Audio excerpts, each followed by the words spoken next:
Hey guys, I'm Bottles, and welcome back to the Sonic Retrospective. And today I'm going to be talking about Sonic Adventure, and also a little bit about Sonic Adventure DX Director's Cut. So, Sonic Adventure was one of the first Sonic games I ever played. I mean, not like completely the first, like I'd say like the first Sonic game I ever played was Sonic Spinball, and then like the classic Sonic games, and then this one. And I remember this game and Sonic Adventure 2 were literally the only reasons why I wanted a Dreamcast.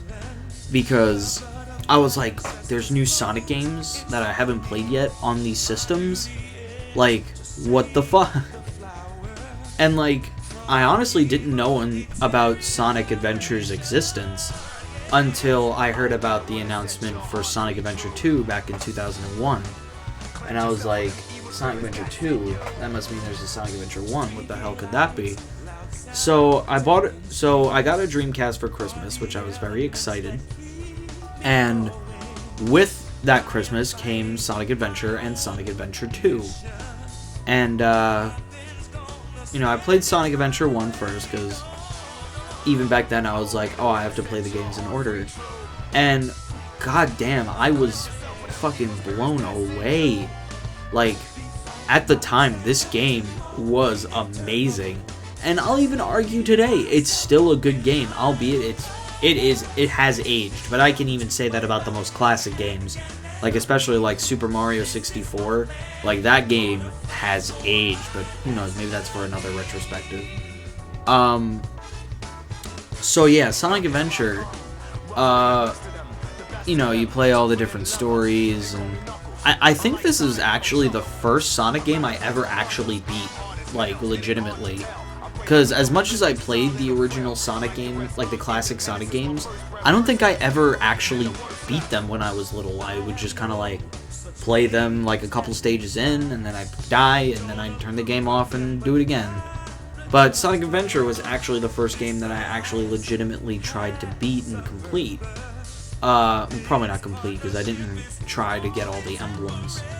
But, so, talking about it, like, Sonic story, like, the high-speed gameplay is on point. Like, there was barely a time back then where I, like, encountered any, like, really bad glitches. So, high-speed gameplay was great. Fighting against Chaos was really, really cool. And I, like, just to get a little sidetracked, Chaos, like, I love the concept of why they decided to make Chaos the villain of the game, of the Dreamcast game, because if you don't know it already, the reason why they decided on, like, a water beast was because when Sega was making Sonic Adventure, they wanted to make some sort of villain that on previous systems they wouldn't have been able to make before. Like, as much as the Sega Saturn was, like, cool with its 3D, it probably couldn't render something as, like, reflective or, like, gelatinous as Chaos. Like, kind of, like, advanced as it was, I guess. But, like, I love that Sega, like, tried something that previously, because of the hardware, they couldn't do before. Like, I feel like that's such a noble effort, and honestly, Chaos looks pretty good because of it. I loved all of Chaos's different forms. They were all very creative, and, like, I just felt like the Chaos was such a cool villain. You know, like, all this ancient prophecy shit, and, like, it's just so cool. Like, I could gush about Chaos for a long time. But back to Sonic Adventure, kind of like, as like, for each story. Like I already said, Sonic's gameplay is really fun. It's really fast-paced and never really slows down, unless you're going into the casino stage. Then, yeah, it slows down because you have to play a lot of pinball.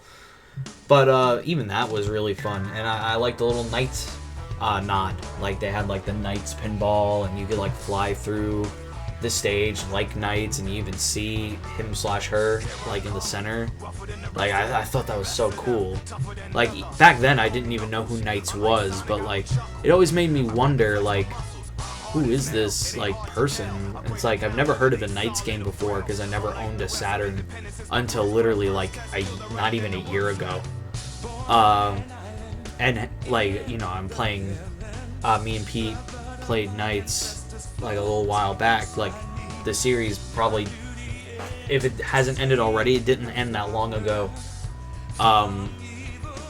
You know, like I never heard of Knights, but just to see like a different character in this game, it kind of left me intrigued to know who that was. And I guess that was kind of the point, because you know the Saturn didn't really sell that well, but you know people still ranted and raved about like Knights and how good it was. So moving on, Tails had races, which I thought was really cool. Like, in a Sonic game before, like, the races were always, like, sectioned off into the multiplayer, but it was cool to see that, it was made into its own gameplay style. And Tails' races were actually really fun in the way that you can find, like, secret shortcuts and crap. Like, not even, like, the shortcuts that they can give you, but I've even seen shortcuts that, like, advanced players can use, like if they know the map really well. So I thought that was really cool that Sega kind of like gave you that freedom, especially with Tails' flight ability. It really like added a new depth to the whole gameplay. Knuckles stages, which were the hunting stages, I felt like were done. Like I felt like they were done beautifully.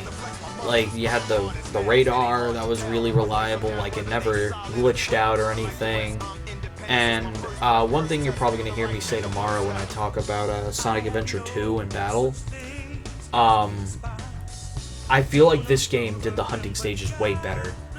Mostly in the sole fact that it doesn't force you to collect one emerald at a time. This game, multiple sensors can be going off depending on which number emeralds you're near.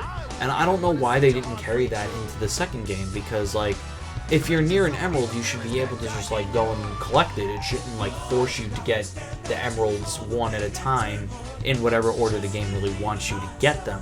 I feel like that's kind of a time waster, especially in a game that emphasizes time in its emblem collection. At least in Adventure 2's case. Amy Rose's stages is basically just getting away from a stalker, which I thought was pretty, like... Actually, like, as a kid, I thought Zero was pretty fucking intimidating. Like, in Hot Shelter, when he appears on the TV screen and then, like, jumps through, that legitimately scared me when I first saw that when I was, like, 4 years old. Like, I was just like, holy shit, what? Like, what is this guy? And, like, I just really like that about this game, is that they could, like, achieve such, like, a reaction from me. Big the Cat is literally the worst thing ever, so I'm not even going to talk about him in his shitty fishing stages. And E102 Gamma is arguably the best gameplay in this game, not only just because you can shoot, but even, like, the story is fucking great. Like, the story of the game of, like, E102 realizing that he's actually an animal and a robot, and then, like, going around and saving his other brothers by destroying their robot bodies and setting them free. Like, that's so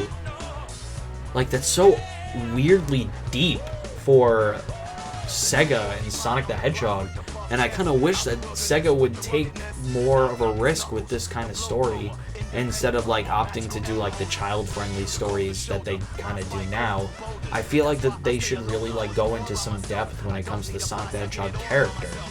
Like, everybody always kind of, like, criticizes Sonic, or even, like, makes fun of Sonic for being like, oh, it's Sonic the Hedgehog, of course there's going to be no character development. But I feel like with Sonic the Hedgehog, it has the potential to do so. Like, I feel like they should really kind of try to do that, instead of just being like, Sonic, he's a cocky asshole that goes fast. Tails, he's a mechanic. Knuckles, he's the brute. Amy is Sonic's stalker. Big is retarded. You know, like, I feel like they should really, like, try something new. Like, try, like, more, like, in-depth storytelling, like, ways, I guess. Like, try to get more, three-dimensional with your characters. Like, E102 is probably one of the best Sonic characters in the franchise, mostly because he's the most three-dimensional. So, oh, and the final boss is fucking great. Perfect Chaos when you're playing a super, like, the first ever 3D Supersonic I've ever seen, which I think was actually the first time I ever saw Supersonic, because again, I never beat any of the classic games. So seeing Super Sonic for the first time in this game, for me, was like, whoa, that's so fucking awesome. And then, like, flying towards him while you open your heart is playing in the background. It's just, it's so good. Like, I could go on and on and on about Sonic Adventure, but I think I've kind of, like, gushed at you for long enough. I've been gushing at you for like 10 minutes now. So, that's it for this video. So I will see you guys tomorrow for Sonic Adventure 2 and Sonic Adventure 2 Battle. Oh, fuck, before that, sorry, I forgot to talk about DX and kind of like what that added and what that kind of did. Sonic Adventure DX, sorry for the false ending. Sonic Adventure DX was the GameCube re-release, and I feel like they made the game bottom up again. I don't feel like they just ported it, but like, it got a whole graphical overhaul. Like, all the graphics are better. The audio quality is much smoother because the audio quality in the original was really, really fucking bad. And also, they added mission mode, which I thought was pretty cool. I mean, if you're trying to do them all, it gets a little tedious, especially with how cryptic some of the missions are, like in the way that they read. But you know, it was fun, and I think it added Metal Sonic to the character roster when you got all the emblems. I'm not sure if there is a bonus for getting all the emblems in the original. Like, I've never actually done that. I've only done it in DX. So you know, you can correct me if I'm wrong there. But I feel like Sonic Adventure DX was a lot glitchier, because while playing DX, I definitely encountered way more glitches with that game than I did the original. So for real, that's it for today's video, and I'll see you tomorrow with Sonic Adventure 2 and Sonic Adventure 2 Battle. See you there.